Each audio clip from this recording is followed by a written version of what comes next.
بسم الله والحمد لله والصلاة والسلام على رسول الله صلى الله عليه وسلم. تعالوا كده وانا بحضر الفطار بتاعنا. اقول لكم على شوية تريكات كده بسيطة. نعمل خطة لإنقاذ ما يمكن إنقاذه، هي خطة عاجلة لإنقاذ ما يمكن إنقاذه. احنا عندنا 3 شهور فاضلين من 2024. يا ترى ايه اللي انا عايزه اعمله في الثلاث شهور دول يخليني اتبسط بالنتيجه النهائيه وافرح جدا على 30 12 2024 ان انا فعلا انجزت، والاهداف اللي انا كنت محدداها لنفسي عملت منها بعض الانجازات اللي تخليني اتبسط وابدا 2025 وانا كده مبسوطه وسعيده. كلنا في بداية 2024 كنا عاملين طبعا أهداف كتيرة جدا للسنة في جميع المجالات بتاعتنا. وحتى لو ما عملناش احنا هنقول حتى لو ما عملناش ايه اللي المفروض يتعمل. فلو جينا فتحنا الأهداف بتاعتنا دلوقتي، يا ترى احنا حققنا منها قد ايه وما حققناش منها قد ايه؟ يا ترى وصلنا لفين من أهدافنا اللي احنا بدأناها بقالنا يعني أكتر من 7 8 شهور. السنة خلاص فاضل فيها 3 شهور بس احنا ممكن ننقذ فعلا ما يمكن إنقاذه. تعالوا كده نفتح الأهداف بتاعتنا ونشوف ايه اللي عملناه منها وايه اللي احنا بدأناه وما تكملش، ونحاول ان احنا نوصل لنتيجة كويسة على آخر السنة. نقول ان احنا أنجزنا واتبسطنا ونجحنا وفرحنا. لو بصينا للأهداف اللي احنا بنحطها هنلاقيها في مجالات كتير جدا، منها الجانب الصحي، الجانب الروحاني والنفسي، منها الجانب المالي، الجانب الترفيهي، الجانب اللي له علاقة بالعائلة والأصدقاء. أهدافي اللي لها علاقة بالجانب المهني أو شغلي.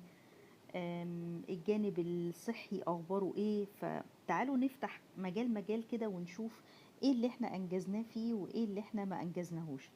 لو قسمنا الهدف الكبير اللي في كل مجال من المجالات بتاعة الحياة دي او من كل مجالات عجلة الحياة دي، خدنا هدف واحد بس في كل مجال وقسمناه لأهداف صغيرة أو مراحل صغيرة أو خطوات صغيرة أحطها في يومي كل يوم، عشان على آخر السنة أكون أنجزت الهدف كله أو أنجزت بعض منه أو أنجزت معظمه، ويبقى قاعدة معايا إن أنا أبدأ بيها السنة الجديدة إن شاء الله بتكملة الهدف بتاعي كله كامل وأوصله وألغيه وابتدي أحط هدف جديد. مثلا على سبيل المثال لو جيت للجانب الصحي، الجانب الصحي لو انا كنت مثلا محددة ان انا اخس مثلا 10 كيلو من بداية 2024، وانا ما عملتش اي خطوات لغاية دلوقتي وما وصلتش لاي حاجة، طيب قدامنا 3 شهور، بدل ال10 كيلو يبقوا 3 كيلو، كل شهر كيلو او كل شهر نص كيلو. برضه هيكون نجاح وهيكون انجاز، وهنفرح ونتبسط اخر السنة بالانجاز بتاعنا ده ونبتدي نكمل عليه للسنة الجديدة.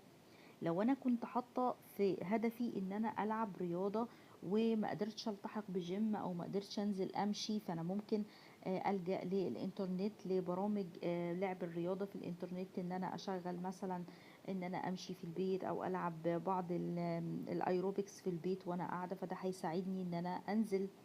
لو انا كنت مأجلة بعض التحاليل المعينة اللي كنت حطاها لنفسي ان انا عايزة اعملها في الجانب الصحي وما عملتهاش، طب ما تيجي نعمل بعض منها او نبتدي نشتغل عليها ومش هتاخد معانا وقت كتير وهنكون انجزنا برضو. تعالوا مثلا نشوف لو انا عايزة اهتم بمظهري او بنظافتي الشخصية او اهتم بعناية شخصية بجزء معين، مثلا ماسك لشعري ماسك لوشي. الاهتمام لو انا مثلا كنت مقلة في شرب المية وما بحبش طعمها قوي، طب تعالوا نركز ال3 شهور دول ان احنا كل يوم نعمل الزجاجة بتاعتنا نحط فيها شرايح خيار، شرايح نعناع، شرايح ليمون، ونبتدي كل يوم نشرب مش اقل من لتر ونص مية على الاقل. فاحنا كده غيرنا طعمها ووصلنا برضو للهدف بتاعنا، وهكذا. كل واحد فينا عارف هو ناقصه ايه وحاطط تريكات كده وحاطط خطوات للحاجات اللي هو مش بيحبها ويقدر يتغلب عليها ازاي.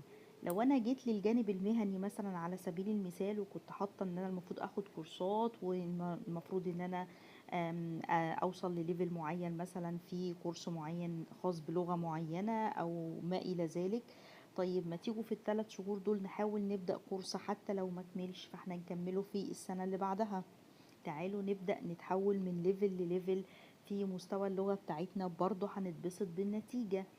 لو انا كنت حاطة خطة مثلا للروحانيات والإيمانيات، ان انا اواظب على صلاة الفجر، وواظب على الأذكار والاستغفار والتسابيح بتاعتي، صيام أيام معينة، طيب وما أنجزتش لغاية دلوقتي، وكنت بكسل عن الصلاة وكنت بكسل عن الأذكار وبتفوتني ومش ملتزمة بيها.